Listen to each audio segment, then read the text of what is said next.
నమస్తే, నేను Keshav. Welcome to Suman TV. ఆంధ్రప్రదేశ్లో పొత్తులకి సంబంధించినటువంటి అంశాలపైన స్పష్టత రాకపోయినా తెలుగుదేశం జనసేన మధ్య మాత్రం సీట్ల సర్దుబాటు పైన ఒక క్లారిటీ వచ్చేసింది. సో మొదటి లిస్టు రిలీజ్ చేసినటువంటి జనసేన పార్టీ రెండో లిస్టు పైన ఇప్పుడు కసరత్తు చేస్తున్నటువంటి పరిస్థితి.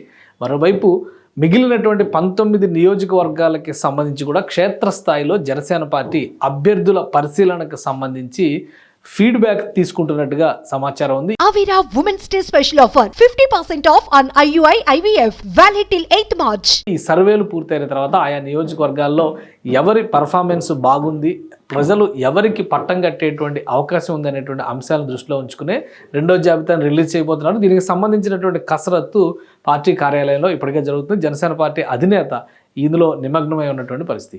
అసలు తాజా పరిస్థితి ఏంటి, ఏ విధంగా లిస్టుని ఫైనల్ చేసే అవకాశం ఉందో ఒకసారి విశ్లేషించేటువంటి ప్రయత్నం చేద్దాం.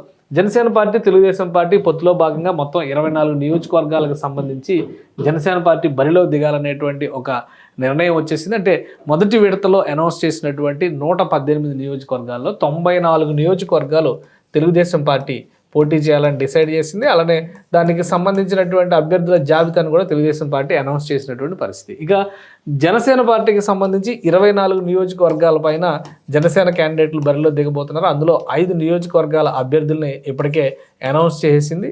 సో ఈ 5 నియోజకవర్గాల అభ్యర్థులు ఎవరనేది అందరికీ కూడా క్లారిటీ ఉన్నటువంటి పరిస్థితి. ఇది మొదటి జాబితాలో జనసేన పార్టీ ఫైనల్ చేసినటువంటి లిస్టు. విజయనగరం జిల్లా నెల్లిమర్లకు సంబంధించి లోకం మాధవి పోటీ చేయబోతున్నారు. అనకాపల్లి నుంచి కొనతాల రామకృష్ణ పోటీ చేయబోతున్నారు. కాకినాడ రూరల్ నుంచి పంతం నానాజీ పోటీ చేయబోతున్నారు.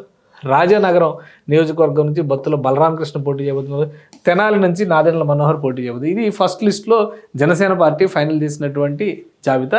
ఇక మిగిలిన 19 స్థానాల పరిస్థితి ఏంటి, దీనిపైన జనసేన అధినేత ఎటువంటి గ్రౌండ్ రిపోర్ట్ సేకరిస్తున్నారు అంటే ఈ గ్రౌండ్ రిపోర్ట్ని ప్రధానంగా అభ్యర్థులకి సంబంధించి అలానే అక్కడ బలాబలాలకు సంబంధించినటువంటి అంశం, అవతల పార్టీలో ఉన్నటువంటి బలాలను కూడా అంచనా వేయడం ద్వారా గెలుపు అవకాశాలు ఉన్నాయా లేవా అనేటువంటి అంశాలపైన జనసేన పార్టీ క్షేత్రస్థాయి సర్వే నివేదికలను తెప్పించుకున్నట్టుగా సమాచారం ఉంది. సో ఆ జిల్లాల్లో ఆయా నియోజకవర్గాల్లో కనీసం 10 నియోజకవర్గాలకు సంబంధించినటువంటి రెండవ అభ్యర్థుల జాబితాని జనసేన పార్టీ విడుదల చేయడానికి సన్నాహాలు చేస్తోంది.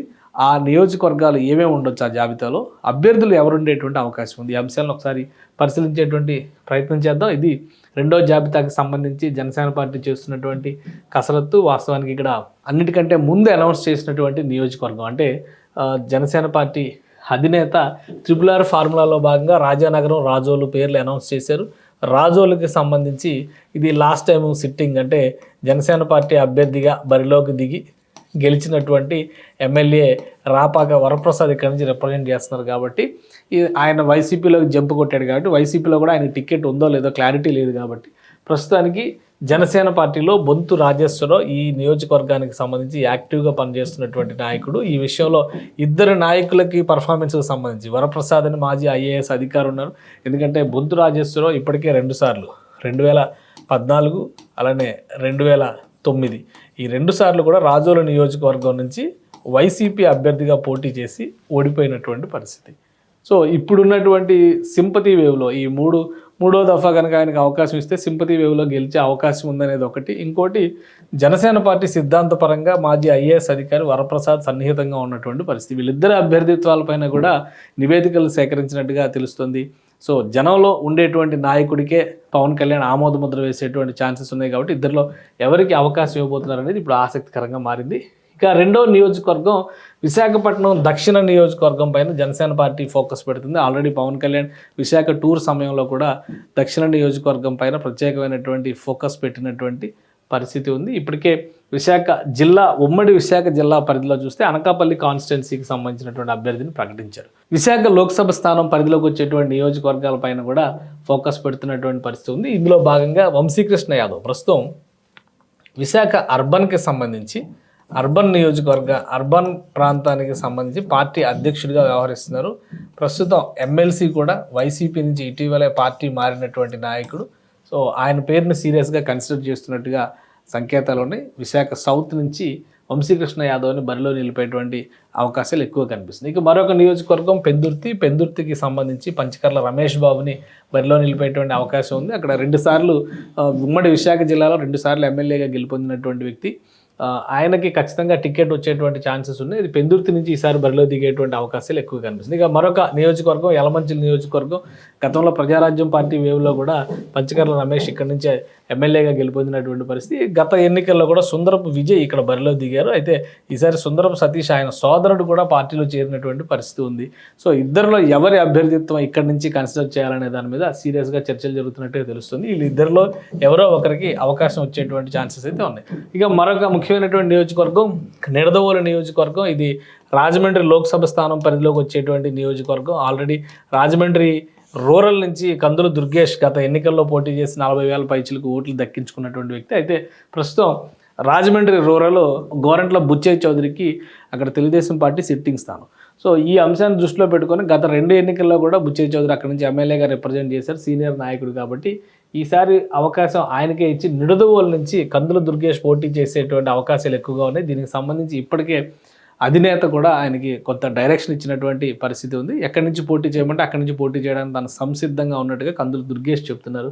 కాబట్టి మ్యాక్సిమం ఆయనకి అవకాశం దక్కేటువంటి ఛాన్సెస్ కనిపిస్తుంది. ఇక మరొక ముఖ్యమైనటువంటి నియోజకవర్గం అమలాపురం నియోజకవర్గం. అమలాపురం లోక్సభ స్థానం పరిధిలోకి వచ్చేటువంటి నియోజకవర్గం. శెట్టిబత్తుల రాజబాబు అక్కడి నుంచి తన అభ్యర్థిత్వాన్ని సీరియస్గా పరిశీలనలో పెట్టారు. ఇప్పటికే పార్టీకి సంబంధించి అక్కడ ఇన్ఛార్జిగా వ్యవహరిస్తున్నటువంటి వ్యక్తి. గత ఎన్నికల్లో కూడా మంచి ఓటు బ్యాంక్ దక్కించుకున్నటువంటి నాయకుడు కాబట్టి ఆయనకి అవకాశం ఉందనేటువంటి సంకేతాలు ఉన్నాయి. ఇక మరో నియోజకవర్గం తాడేపల్లిగూడెంకి సంబంధించి కూడా ఆల్మోస్ట్ ఫైనల్ అయిపోయింది అనేటువంటి సమాచారం వస్తుంది. బొలిశెట్టి శ్రీనివాస్ గత ఎన్నికల్లో జనసేన పార్టీ అభ్యర్థిగా బరిలో దిగారు ఆయన. అయితే 2014లో ఇది బీజేపీ పొత్తులో భాగంగా తాడేపల్లిగూడెం నుంచి పైడికొండల మాణిక్యాలరావు ఇక్కడ నుంచి ఎమ్మెల్యేగా గెలుపొందారు. తర్వాత మంత్రివర్గంలో కూడా ఆయన రిప్రజెంట్ చేసినటువంటి పరిస్థితి. సో బీజేపీ కనుక కూటమిలోకి వస్తే ఈ సీటు విషయంలో కొంత పట్టుబట్టేటువంటి అవకాశం ఉంది. అయినప్పటికీ మన తాడేపల్లిగూడెం సభ సక్సెస్ అయినటువంటి విధానం, అందులో బొలిశెట్టి శ్రీనివాస్ నాయకత్వంలో అక్కడ జరిగినటువంటి కార్యక్రమాలు వీటన్నింటినీ దృష్టిలో పెట్టుకొని ఈ సీటు జనసేనకే ఖరారు చేసేటువంటి అవకాశాలు ఎక్కువగా కనిపిస్తున్నాయి. మరోవైపు ఇక ఉమ్మడి కృష్ణా జిల్లా పరిధిలో చూస్తే కనుక అవనిగడ్డ నియోజకవర్గం దాదాపు అన్ని నియోజకవర్గాలు ఈ జిల్లాలో అనౌన్స్ చేసినటువంటి పరిస్థితి ఉంది. అవనిగడ్డ నియోజకవర్గం నుంచి బండ్రెడ్డి రామకృష్ణ జనసేన పార్టీ ఉమ్మడి కృష్ణా జిల్లాకు సంబంధించి అధ్యక్షుడిగా ఉన్నటువంటి నాయకుడు. ఆయనకి ఈ సీటు కేటాయించేటువంటి అవకాశాలు ఎక్కువ కనిపిస్తుంది. ఇక విజయవాడ వెస్ట్ నియోజకవర్గం, విజయవాడ పశ్చిమ నియోజకవర్గంకి సంబంధించి పోతిన మహేష్ అభ్యర్థిత్వాన్ని దాదాపు ఖరారు చేసినట్టుగా తెలుస్తుంది. ఎందుకంటే ఇక్కడ నుంచి ఆయన గత ఎన్నికల్లో కూడా పోటీ చేశారు.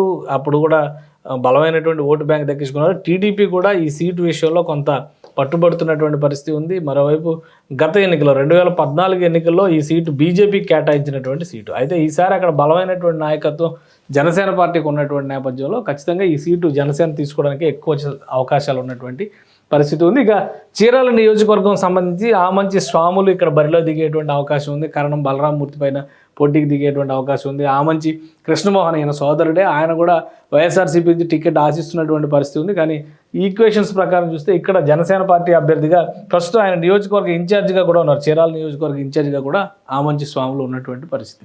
సో ఈ అంశాలను దృష్టిలో పెట్టుకొని మ్యాక్సిమం ఆయన గిద్దలూరు టికెట్ అడుగుతున్నప్పుడు కూడా చీరాల నుంచి పోటీలో దింపడానికి అవకాశాలు ఎక్కువగా కనిపిస్తుంది. ఈ 10 సీట్ల పైన ఒక స్పష్టత వచ్చింది.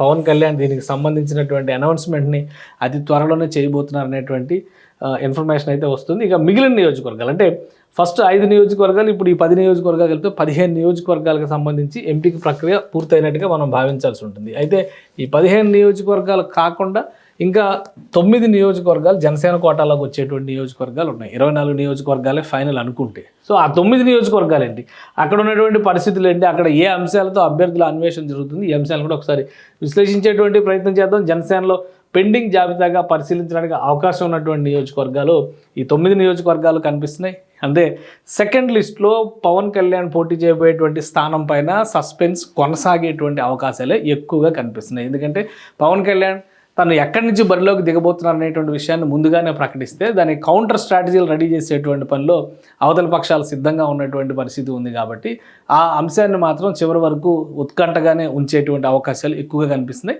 అందుకనే ఈ మిగిలిన 9 నియోజకవర్గాల పరిస్థితి ఒకసారి చూద్దాం. మనం భీమిలి నియోజకవర్గాన్ని జనసేన పార్టీ బలంగా కోరుతుంది. గతంలో పంచకర్ల సందీప్ ఇక్కడ పోటీ చేశారు. ఆయన మంచి పోటీని కూడా ఇచ్చినటువంటి పరిస్థితి ఉంది. అయితే ఈసారి భీమిలి సీటు పైన అటు టీడీపీ, ఎందుకంటే టీడీపీ నుంచి గంటా శ్రీనివాసరావు కోరుతున్నటువంటి పరిస్థితి ఉంది, మరోవైపు నుంచి జనసేన కూడా ఈ సీటు పైన పట్టుబట్టేటువంటి అవకాశం ఉంది.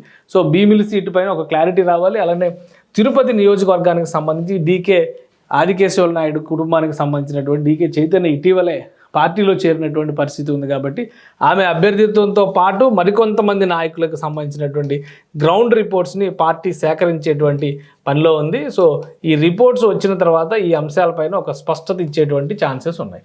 మరొకటి పుట్టపర్తి నియోజకవర్గాన్ని కూడా జనసేన పార్టీ కోరుతున్నట్టుగా తెలుస్తుంది. పుట్టపర్తి నియోజకవర్గం నుంచి శివశంకర్ పార్టీకి సంబంధించినటువంటి నాయకుడు జనసేన నుంచి ఆయన ఈ సీట్ నుంచి బరిలో దిగాలనేటువంటి ఆలోచన ఉన్నట్టుగా తెలుస్తుంది. ఇక గుంటూరు వెస్ట్ నియోజకవర్గానికి సంబంధించి కూడా ఆసక్తికరమైనటువంటి చర్చ జరుగుతుంది. ఆల్రెడీ అక్కడ బొండబోయిన శ్రీనివాస్ యాదవ్ ఉమ్మడి గుంటూరు జిల్లాకు సంబంధించి జనసేన పార్టీ నాయకుడు అక్కడి నుంచి రిప్రజెంట్ చేస్తారని అందరూ అనుకున్నారు. కానీ బలమైనటువంటి అది, ఎందుకంటే ఆ నియోజకవర్గంలో గతంలో తెలుగుదేశం పార్టీ గెలిచినటువంటి మద్దాల గిరి సిట్టింగ్ స్థానం అది. అక్కడ వైఎస్ఆర్సీపీ కూడా గట్టి అభ్యర్థులను పెట్టాలనేటువంటి నిర్ణయం జరిగింది. దానికి సంబంధించి కూడా మంత్రి రజని ఇక్కడ ప్లేస్మెంట్ అవుతున్నటువంటి సంకేతాలు, అంటే ఫైనల్ కాకపోయినా కానీ ఓన్లీ ఇన్ఛార్జీల లిస్ట్ మాత్రమే జనసేన వైసీపీ ఇచ్చింది కాబట్టి అభ్యర్థి ఎవరు అనే దాని మీద అక్కడ ఆసక్తి ఉంది. కాబట్టి ఇది జనసేన జాబితాలో గుంటూరు వెస్ట్ నియోజకవర్గం కూడా ఉండడానికి ఎక్కువ అవకాశం ఉంది. ఇక అనంతపురం అర్బన్ పైన కూడా జనసేన పార్టీ ఎక్కువ ఫోకస్ పెడుతున్నట్టుగా తెలుస్తుంది. అనంతపురం అర్బన్కి సంబంధించి కొంతమంది ఇండస్ట్రియలిస్టులు, పారిశ్రామికవేత్తలు జనసేన పార్టీలో జాయిన్ అయ్యారు.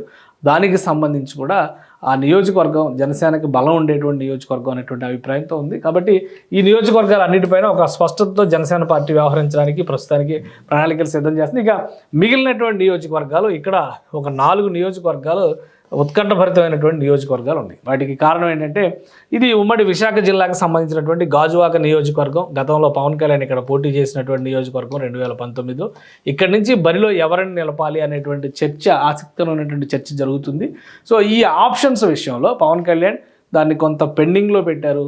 మరికొంతమంది పార్టీలో అంటే ఉద్దేశపూరితంగానే ఆర్థికంగా బలమైనటువంటి నాయకత్వాన్ని ప్రోత్సహించేటువంటి ఉద్దేశంతో దీనిపైన ఒక గ్రౌండ్ రిపోర్ట్ని సేకరిస్తున్నట్టుగా కూడా తెలుస్తుంది. ఇక భీమవరం, పిఠాపురం ఈ నియోజకవర్గాలు కూడా ఖచ్చితంగా జనసేన కేటగిరీలో ఉండేటువంటి నియోజకవర్గాలు, ఈ 4 నియోజకవర్గాలు. సో భీమవరం, పిఠాపురం పైన కూడా ఉత్కంఠ కొనసాగుతున్నటువంటి పరిస్థితి ఉంది. పవన్ కళ్యాణ్ భీమవరంలోంచి బరిలోకి దిగాలి అనేటువంటి డిమాండ్ బలంగా వినిపిస్తున్నటువంటి పరిస్థితి ఉంది. కానీ ఇక్కడ గతంలో జరిగినటువంటి ఆ అనుభవాలను దృష్టిలో పెట్టుకొని తెలుగుదేశం పార్టీ నాయకుడిగా ఉన్నటువంటి రామాంజనేయులు, అంజిబాబు అంటారు, ఆయన 2 సార్లు ఎమ్మెల్యేగా రిప్రజెంట్ చేశారు. ఆయనని మళ్ళీ జనసేన పార్టీ అభ్యర్థిగా పార్టీలోకి తీసుకురావడం ద్వారా ఇక్కడ జనసేన అభ్యర్థిగా బరిలోకి నిలపాలి. పవన్ కళ్యాణ్ అనూహ్యంగా పిఠాపురం వైపు దృష్టి మరల్చేటువంటి ఆలోచనతో ఉన్నట్టుగా తెలుస్తుంది. సో ఈ అంతర్గతమైనటువంటి చర్చలు జరుగుతున్నటువంటి నేపథ్యంలోనే పిఠాపురం పైన వైఎస్ఆర్సీపీ కూడా మార్పులు చేర్పులు చేస్తున్నట్టుగా ఒక సమాచారం ఉంది. ఇప్పటికే కాకినాడ ఎంపీ వంగా గీతని అక్కడ ఇన్ఛార్జిగా నియమించారు. పిఠాపురం నుంచి బరిలో దిగేటువంటి అవకాశం ఉందనేటువంటి పెండెం దొరబాబు అక్కడ ఎమ్మెల్యేగా రిప్రజెంట్ చేస్తున్నారు. కానీ ఆయన పక్కన పెట్టేసినటువంటి పరిస్థితి ఆల్రెడీ వైఎస్ఆర్సీపీలో జరిగింది. ఇప్పుడు తాజాగా ఈమెను కూడా, వంగా గీతను కూడా పక్కన పెట్టబోతున్నారు. అక్కడి నుంచి ముద్రగడ్డకు సంబంధించినటువంటి ఫ్యామిలీ, అంటే ముద్రగడ్డ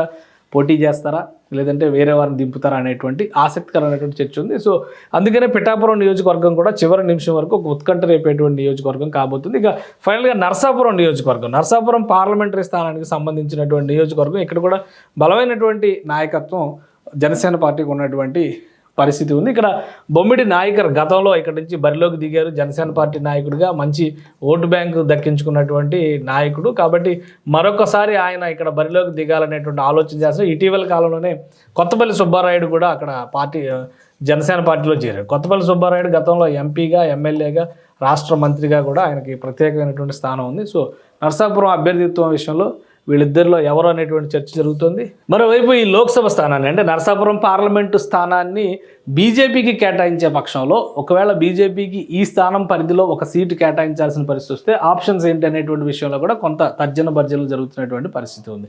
తెలుగుదేశం పార్టీ నాయకుడు కూడా ఆల్రెడీ అక్కడ 2 సార్లు ఎమ్మెల్యేగా రిప్రజెంట్ చేసినటువంటి మాధవ్ నాయుడు ఇప్పటికే ఆయన కూడా టికెట్ ఆశిస్తున్నటువంటి పరిస్థితి ఉంది. కాబట్టి నరసాపురం విషయంలో ఒక పీఠముడి ఉంది. బీజేపీ చేరికను బట్టి నరసాపురం కానీ మిగతా నియోజకవర్గాలపైన కానీ స్పష్టత వచ్చేటువంటి అవకాశం ఉంది. సో ఓవరాల్గా ఇది మొత్తం 24 నియోజకవర్గాల్లో 5 అనౌన్స్ చేశారు. 10 నియోజకవర్గాల పైన అభ్యర్థిత్వాలపైన కూడా ఒక స్పష్టతని జనసేన పార్టీ ఇప్పటికే తీసుకున్నట్టుగా తెలుస్తుంది. మరొక 9 నియోజకవర్గాలపైన ఈ 9 నియోజకవర్గాలకు సంబంధించి కూడా 2 దశలుగానే వీటి జాబితాను రిలీజ్ చేసేటువంటి అవకాశాలు కనిపిస్తున్నాయి. కాబట్టి పవన్ కళ్యాణ్ మరింతగా లోతైన అధ్యయనం కోసం ఈ నియోజకవర్గాలకు సంబంధించి క్షేత్రస్థాయి నివేదికలు తెప్పించాలనేటువంటి ఆలోచనతో ఉన్నారు. 1-2 రోజుల్లో రెండో జాబితాని రిలీజ్ చేయడానికి కావాల్సినటువంటి కసరత్తుని జనసేన పార్టీ పూర్తి చేస్తున్నట్టుగా సమాచారం ఉంది.